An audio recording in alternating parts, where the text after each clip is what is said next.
Hey, what's going on, everybody? This is a roaming prepper. As I mentioned last Saturday, on my Saturday Sitrep, I was going to be really busy the next couple of weeks. So if you don't see me as often as you normally do, don't freak out.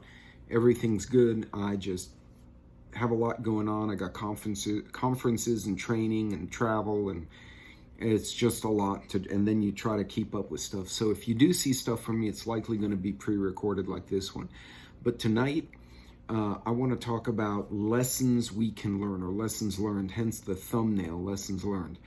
I'll be right back, and let's talk about a few things going on in the world today and what we can glean from them. And again, not to be fear-mongering, it's just stuff that's obviously there, but stuff that we've talked about amongst all the preparedness channels, and we discussed in my chats, the stuff we should be thinking of in actual real-life examples. So I'll be right back, and let's talk about that.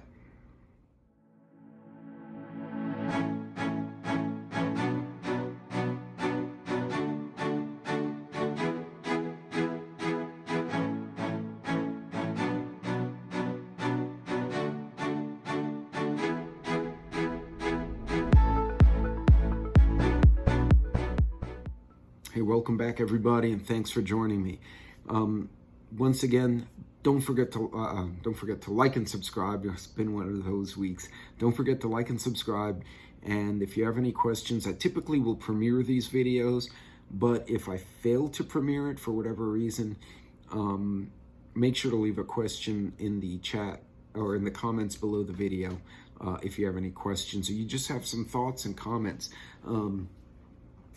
So there are a couple of things going on that I thought were very relevant, things that were examples for all of us. So let's talk about the recent Hurricane Fiona in Puerto Rico, as well as the Starlink incident. Yes, there was a Starlink incident. And lastly, the power outages we've seen in a few of the states. So first and foremost, let's start with Fiona. So Hurricane Fiona, which actually only had 80-mile-an-hour winds. It was not a massive storm. It certainly wasn't strong by the standards of stuff I physically myself have gone through. However, Puerto Rico got clobbered. It literally took the entire grid out. Somebody sent me a snapshot, and the whole grid, the little map where it shows yellow, red, blue, green, like the level of grid function was red. The whole island was just red. So there's no power. Okay, there's millions of people on this island, and there's no power. When Hurricane Maria hit 5 years ago, it devastated the island. That was a very big storm. It was a category 4 or 5. As a matter of fact, it was so strong that water from Jamaica, the beach water, receded. It looked like what you get before tsunami. It literally went hundreds of yards into the sea. People were walking, a quarter mile from the beach and still not stepping on water. That's how far the water was sucked in by the massive hurricane. And then, of course, it all came back. That storm was the equivalent of an F5 tornado hitting the whole island at once. That's how big and strong it was. This island, this hurricane, not as strong, but it took the grid out anyway. The grid is ancient. It is made up. I can't even describe it. It's very third world. They're literally, you know how here in the States you have the big transmission lines, goes to the medium ones, then the small ones, then to your house. Well, the transmission lines go through the city, and it just drops stuff. It's absolutely a mess. It kind of reminds me of the favelas in Brazil, where it's just this hodgepodge of wires, and the grid's down. So this is something we all talk about. One of the most 101 disasters you could have is an SHTF involving power just taking off, losing power, losing the ability to communicate via cell phone, to get the internet. In many cases, if you don't have gas stove or some kind of alternate cooking, you can't cook, you can't microwave anything, you can't make coffee, you can't make coffee the way you normally would. This being said, we all talk about it. This is something folks should be getting prepared for, especially you live in Puerto Rico or Louisiana or Texas or Florida, one of those states, or even Oklahoma and Tornado Alley, right? Kansas, Oklahoma, that middle continent. These are the kind of things you need to prepare for. That's one of the most fundamental SHTFs that can happen, is just your grid locally or regionally or nationwide goes down. The Texas freeze was another great example. These things happen constantly, and they're happening more and more frequently because our infrastructure is old. You add climate change or changing weather, whatever you want to call it, things change. The earth is constantly changing. So the climate changing does not surprise me. You need to be prepared for that kind of stuff.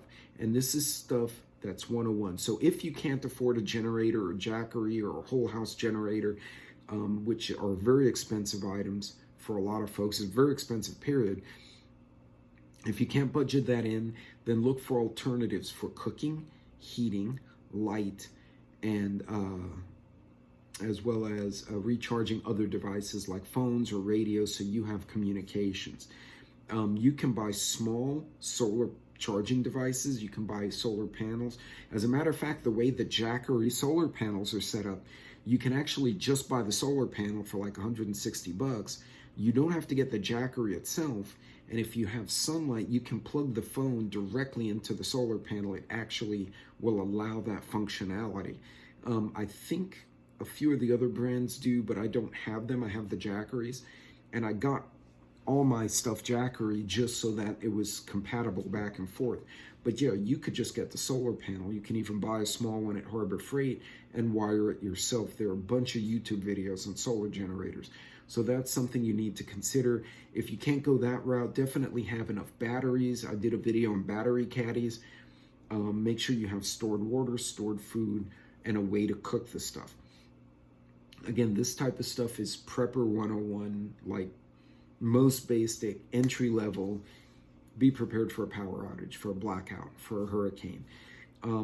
Ready.gov has a lot of good advice, very basic, rudimentary checklists, but they're not wrong. Those are great checklists to get started if you're just starting off, and then go from there. Item number 2, the Starlink issues with Elon Musk's Tesla's Starlink. As you all know, Starlink is a vast array of low orbital satellites that allow for phone and internet communications transmitted via satellites. 38 of those satellites were knocked out of their orbit and subsequently crashed by a recent solar flare in the last month or so. It wasn't widely reported. Elon actually went so far as to say that they designed it for that contingency. So what basically happened is when the electromagnetic pulse from the sun, the coronal mass ejection, or CME, hit the atmosphere, the electrons striking the air molecules actually changed the density of the air where the satellite was orbiting. So basically that satellite is orbiting in the atmosphere, but very high up from us, but low in terms of other space things, other things in orbit. So it's in what they call a low satellite orbit. Well, the introduction of those electrons actually knocked the particles in the atmosphere further apart. It changed the density of the air, and the satellite literally started to sink because it was the molecules were not there to kind of give it buoyancy, and it slowly started sinking. Basically, it sank in the air and crashed into, and actually they didn't even crash, they burned up. However, Tesla said they planned for that, and they actually put them in low orbit on purpose, and they also made the satellite small enough where their calculations say there was like a 95.9% chance that the satellite would completely disintegrate before it ever hit the Earth. So they designed, unlike our friends in China who are dropping massive 50-ton rockets on people and littering all over Australia and wherever the hell else their shit landed, Tesla actually planned for that contingency that satellites would get knocked out. Now, is it a big deal? Not really, because right now there are about 3,000 of those things in orbit, so that's 30 out of 3,000, that's what, 330, that's 1%. And they're planning to launch anywhere from 30 to 40,000 of them. Those stupid little satellites will be everywhere. But we talked about that too. Whether it's an EMP effect or a natural EMP from the sun, getting satellites knocked out of orbit will most definitely affect comms, they could affect travel, because remember, a lot of aircraft use satellite for navigation.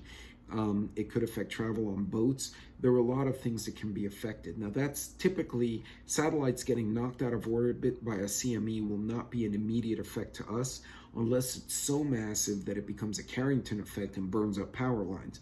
More than likely, what we're going to see is the satellites getting knocked offline and inconveniences for us. But again, it goes to alternate power supplies, alternate comms, and a few other things that you need to think about, including being able to cook your food.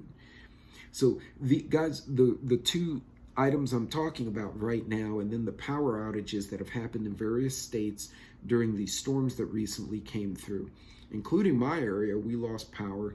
I immediately, before the storm even hit, I knew the weather was coming because the big corgi is my weather dog, and she was like, oh, there's danger, and she went under the bed.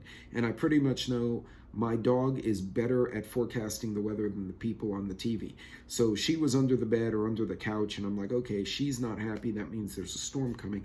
I pulled my Jackery, I checked its charge, and then I pulled the Jackery and left it on the kitchen counter along with a light that I'm doing a review on, that once the power goes out, it turns on and basically is big enough to illuminate the kitchen and living area of my house because we have an open concept.